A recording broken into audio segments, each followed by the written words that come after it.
नमस्कार स्टूडेंट, जेके loan job channel में आपका बहुत बहुत स्वागत है। सब्सक्राइब कीजिए जेके लोन जॉब चैनल को और पाते रहिए नर्सिंग पैरामेडिकल फार्मेसी के latest update time to time. So student, आज हम बात करने वाले हैं कि स्टूडेंट्स जो है उनको बीएस नर्सिंग करना चाहिए या फिर जीएनएम का कोर्स करना चाहिए। स्टूडेंट्स के लिए क्या बेस्ट रहता है दोनों में से। सो स्टूडेंट, मैं आपको जो प्रैक्टिकली डिफरेंस है वो मैं बता दूंगा, उसके बाद आप खुद डिसाइड कर लोगे कि हमें क्या करना चाहिए। खुद आपके दिल से निकलेगा कि हमें दोनों में से कौन सा कोर्स चूज करना चाहिए। तो चलिए थोड़ा सा स्पेस ले लेते हैं हम। हाँ, बेस्ट रहेगा। ठीक है, एक तरफ है बीएस नर्सिंग, दूसरी तरफ है जीएनएम। ठीक है, तो मैं आपको डिफरेंस बता देता हूँ। ये जो बीएस नर्सिंग का कोर्स है ये डिग्री कोर्सेज है। क्या है? Degree courses. इसको थोड़ा ये कर लेते हैं हम, थोड़ा बारीक। ठीक, अब सही रहेगा हमारे लिए। सो स्टूडेंट, ये जो बीएस नर्सिंग का कोर्स है, जो जीएनएम का कोर्स है, BS nursing course degree courses है। डिग्री कोर्सेज का मतलब होता है कि आप इस सेक्टर के अलावा किसी अदर सेक्टर में भी गवर्नमेंट जॉब के लिए अप्लाई कर सकते हो। जैसे कि टीचिंग का हो गया, जैसे कि कोई भी गवर्नमेंट वैकेंसी रेलवेज होगी, यानी कि बहुत से, जैसे कि आईएएस हो गया, आरएस हो गया, ये जो वैकेंसीज होती है पुलिस ऑफिसर, है ना, इनके अलावा भी मेडिकल फील्ड के अलावा भी उधर जो गवर्नमेंट वैकेंसीज होती है उसमें अप्लाई कर सकते हो आप बीएस नर्सिंग करने के बाद। ठीक, तो सबसे बड़ा डिफरेंस तो ये है, जबकि जीएनएम में आप ऐसा नहीं कर सकते। जीएनएम एक ऐसा डिप्लोमा कोर्स, यानी कि डिप्लोमा कोर्सेज है। इसी सेक्टर में आप काम कर सकते हो, ओनली नर्सिंग सेक्टर में बंद के रह जाओगे जीएनएम करने के बाद, यानी कि डिप्लोमा कोर्सेज है। आप आईएएस, आरएस, जो भी रेलवेज, जो भी पुलिस ये वैकेंसीज निकलती है इसमें अप्लाई नहीं कर सकते हो, क्योंकि ये डिप्लोमा कोर्सेज है। क्लियर? तो आपको क्या करना चाहिए, ये सबसे बड़ी बात तो ये है कितना बड़ा डिफरेंस है दोनों में। बहुत सारे इनको सेम समझ लेते हैं, बट ऐसा बिल्कुल भी नहीं है। ठीक, ये सबसे बड़ा डिफरेंस मैंने आपको बता दिया। फिर और भी जान लेते हैं कि क्या अंतर है दोनों में। ये जो होता है 4 ईयर्स का होता है, ये 3 ईयर्स का होता है। अब आप देख सकते हो कि 1 ईयर का फ़र्क है। 1 ईयर का फ़र्क है। इधर 3 साल में आपको डिप्लोमा मिल रहा है और इधर 4 साल में आपको डिग्री मिल रही है। तो आपको क्या करना चाहिए? अब मैं रिकमेंड करूँगा आपको बीएस नर्सिंग करना चाहिए कि 1 साल में आपको डिग्री मिल रही है इधर, उधर 3 साल वेस्ट करके भी डिप्लोमा हाथ लग रहा है। ठीक है, तो 1 साल खर्च हो जाएगा बट डिग्री तो हाथ लग जाएगी। तो ये भी सबसे बड़ा इसमें डिफरेंस है। अगला जो डिफरेंस है वो है कि आप जो सेंट्रल लेवल की वैकेंसीज निकलती है इंडिया में, वहाँ पर बीएस नर्सिंग कोर्स करने के बाद अप्लाई कर सकते हो, जबकि जीएनएम में अप्लाई नहीं कर सकते आप सेंट्रल लेवल पर।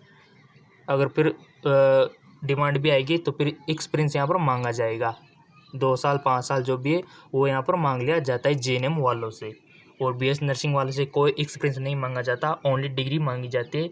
सीधा आपको गवर्नमेंट जॉब दे दिया जाएगा कंपटीशन एग्ज़ाम के बाद। ठीक है, तो सबसे बड़ा डिफरेंस ये हो गया, आपसे कोई एक्सपीरियंस नहीं मांगा जाएगा।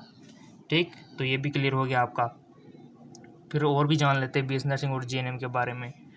जो हमारा बीएस नर्सिंग है ये एक, इसको करने के बाद स्टूडेंट एमएस नर्सिंग कर सकता है, उसके बाद पीएचडी कर सकता है, यानी कि आगे भी बहुत सारे स्कोप्स है।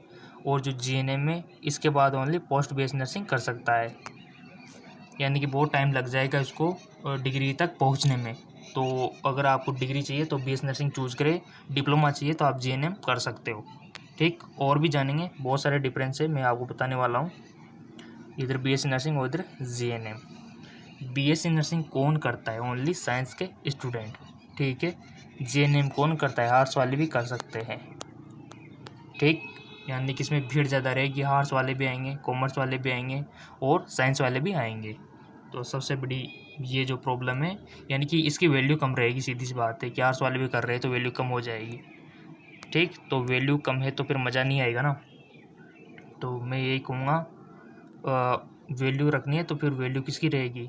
बीएस नर्सिंग की रहेगी, क्योंकि यहाँ के साइंस के स्टूडेंट कर रहे, तो साइंस के स्टूडेंट कर रहे तो वैल्यू ऑटोमेटिक बढ़ जाएगी। तो ये भी सबसे बड़ा यहाँ पर डिफरेंस है। और भी जानेंगे हम बीएस नर्सिंग और जीएनएम में। ये जो बीएस नर्सिंग ये इंग्लिश में होता है, मैं आपको बता दूँ। टोटल यहाँ पर इंग्लिश चलती है, इंग्लिश में टीचिंग होती है, इंग्लिश में सारे एक्सपेरिमेंट आपको समझाए जाते हैं। जीएनएम ओनली हिंदी में होती है, तभी तो इसको सेंट्रल लेवल पर डिमांड नहीं होती। यानी कि सेंट्रल लेवल पर भी डिमांड नहीं है, अब्रॉड में भी नहीं है, विदेश में भी नहीं है, क्योंकि वहाँ पर हिंदी समझ में नहीं आती। तो हिंदी समझ में नहीं आती तो उसको लेकर भी क्या करेंगे? इधर बीएस नर्सिंग वालों को इंग्लिश समझ में आ रही है तो इसको तो ऑल इंडिया में क्या बाहर वाले भी डिमांड करेंगे इनकी। तो यानी कि आप बाहर यूएस में जाके भी अर्निंग कर सकते हो, आप कहीं पर भी जाओ, ठीक है, दुबई जाओ, अमेरिका जाओ, वहाँ पर आप अर्निंग कर सकते हो। और जब भी जाओ मेरे से बोल के जाना कि हफ्ता में भी आपके साथ चल जाऊँ, ठीक है। तो ये ऐसा कर सकते हैं बीएस नर्सिंग वाले, जबकि जेएनएम वाले ऐसा नहीं कर सकते। रियलिटी है, मैं कोई इसमें वीक नहीं बता रहा कि ये वीक है और ये ज़्यादा है। रियलिटी हकीकत में आपके सामने पेश कर रहा हूँ, ठीक है। अब आप कुछ समझ सकते हो कि बीएस नर्सिंग में इंग्लिश चल रही है, इधर जेएनएम में हिंदी चल रही है। तो सिंपल सी कॉमन साइंस है, रॉकेट साइंस है कि इसमें तो हिंदी वाले तो क्या समझाएंगे फिर बाहर वालों को, है ना। हिंदी लैंग्वेज बाहर वालों को समझ में नहीं आती, ओनली इंग्लिश लैंग्वेज उनको समझ में आती है। तो आप बीएस नर्सिंग वाले अच्छे से एक्सप्लेन कर दोगे तो आपकी डिमांड वहाँ पर रहती है, इसलिए ठीक। तो ये सबसे बड़ा डिफरेंस रहता है। इसके अलावा मैं आपको बताने जा रहा हूँ बहुत सारे डिफरेंस है इसमें। इंग्लिश में चलता है प्रोफेशनल कोर्स है और इसमें ट्रेनिंग, हाँ बीएस नर्सिंग वालों की ट्रेनिंग अच्छी होती है, ट्रेनिंग बेस्ट होती है, क्योंकि इसमें जो इंग्लिश होता है ना, इंग्लिश लैंग्वेज, जो वहाँ के डॉक्टर्स होते हैं वो भी इंग्लिश बोलते हैं। तो समझ में किसको आएगा, बीएस नर्सिंग वालों को आएगा। इंग्लिश में सारी चीज़ें, वहाँ पर मेडिकल टर्म का यूज किया जाता है वो भी इंग्लिश में होता है। ओटी हो गया, ऑपरेशन थिएटर हो गया, वहाँ पर भी इंग्लिश का यूज किया जाता है। जबकि जीएनएम वालों में ओनली हिंदी की नॉलेज होती है। तो वहाँ पर जो डॉक्टर लोग होते हैं वो इंग्लिश बोलते हैं, तो इनको कुछ भी समझ में नहीं आता। तो सबसे बड़ी वीकनेस यहाँ पर हो जाती है इस कोर्स में, ठीक है। और भी जानेंगे हम बीएस नर्सिंग और जीएनएम। अब जान लेते हैं कि हमें कौन से कॉलेज से करना चाहिए। तो हो गया था हमारा, और जो बीएस नर्सिंग कोर्स है और जो जीएनएम में ये बैन होने जा रहा है अभी इसकी, क्योंकि डिप्लोमा कोर्स है ये, तो इसकी बंद होने की शिकायत आ रही है अभी आईएनसी से, बट ऐसी कोई इन्फॉर्मेशन नहीं आई है। कभी भी ये बंद हो सकता है, बट बीएस नर्सिंग कभी बंद होने वाला नहीं है, ठीक है। तो इसमें थोड़ा रिस्क है जेएनएम कोर्सेज में। अब मैं आपको क्या इन्फॉर्मेशन देता हूँ और क्या रिकमेंडेड करता हूँ, याद रखना कि आपको क्या करना चाहिए और क्या नहीं करना चाहिए। इतना सब डिफरेंस जानने के बाद आपके मन में खुद आ गया होगा कि हमें क्या करना चाहिए और क्या नहीं करना चाहिए। बीएस नर्सिंग जीएनएम, अब बीएस नर्सिंग साइंस वाले कर रहे हैं, ठीक है, साइंस वाले, इधर आर्ट्स वाले स्टूडेंट। अगर आप साइंस के स्टूडेंट हो तो आपको बीएस नर्सिंग ही करना चाहिए, ना कि जीएनएम, ठीक है। समझ में आ गया। अगर आप साइंस के स्टूडेंट हैं तो आपको बीएससी नर्सिंग चूज़ करना चाहिए मेरे ख्याल से तो। बट आपकी कोई प्रॉब्लम हो तो फिर आप खुद डिसाइड कर सकते हो, ठीक है। जीएनएम किसको करना चाहिए, कोई भी स्टूडेंट हो गया, आर्ट्स कॉमर्स वाला जो कि साइंस स्ट्रीम से बिलोंग नहीं करता है, आर्ट्स कॉमर्स उसके पास है बट वो नर्सिंग में जाना चाहता है, तो उसके लिए एक ही मार्ग है, वो है जीएनएम। वो जीएनएम कर सकता है, बट वो प्राइवेट से कर सकता है। गवर्नमेंट कॉलेजेस में नहीं लिया जाता इनको। गवर्नमेंट कॉलेजेस में ओनली साइंस वालों को लिया जाता है जीएनएम कॉलेजेस में, ठीक है। तो आर्ट्स कॉमर्स वाले प्राइवेट कॉलेज से जीएनएम कर सकते हैं अगर उनको नर्सिंग फील्ड में जाना है तो ये जीएनएम कोर्स किसके लिए बेस्ट है, आर्ट्स कॉमर्स वालों के लिए, ठीक है। इतना डिफरेंस हमने देख लिया बीएस नर्सिंग और जीएनएम का। अगर आप कमेंट करोगे तो हम बीएस नर्सिंग, जीएनएम और एएनएम के बारे में फिर डिस्कस कर लेंगे। और कोई बात समझ में नहीं आए हो तो आप कमेंट कर सकते हो। चैनल को सब्सक्राइब कीजिए स्टूडेंट, सपोर्ट कीजिए। इतनी सारी जानकारी मैं आपके लिए लेके आता हूँ, प्रैक्टिकली जानकारी आपको देता हूँ। जो मैंने ऑब्जर्व किए, प्रॉब्लम फेस किए, सारी प्रैक्टिकली बेस है ये। मैं कहीं से लिख के पढ़ के इसको नहीं बता रहा हूँ, प्रैक्टिकली बता रहा हूँ मैं आपको, ठीक है। और भी बहुत सारे डिफरेंसेज है बीएस नर्सिंग और जीएनएम में। इतने सारे डिफरेंस हमने जाने। ये डिग्री है, डिप्लोमा है, ये 4 साल का होता है, 3 साल का होता है।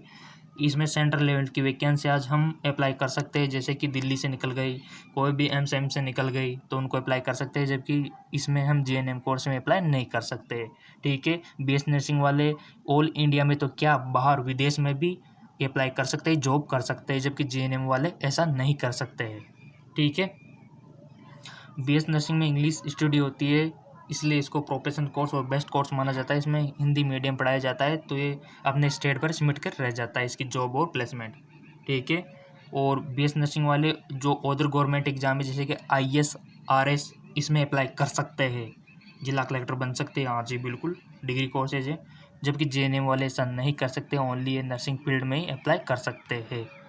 तो इतना सारा डिफरेंस मैंने आपको बता दिया है दोनों में, ये डिफरेंस हो गया।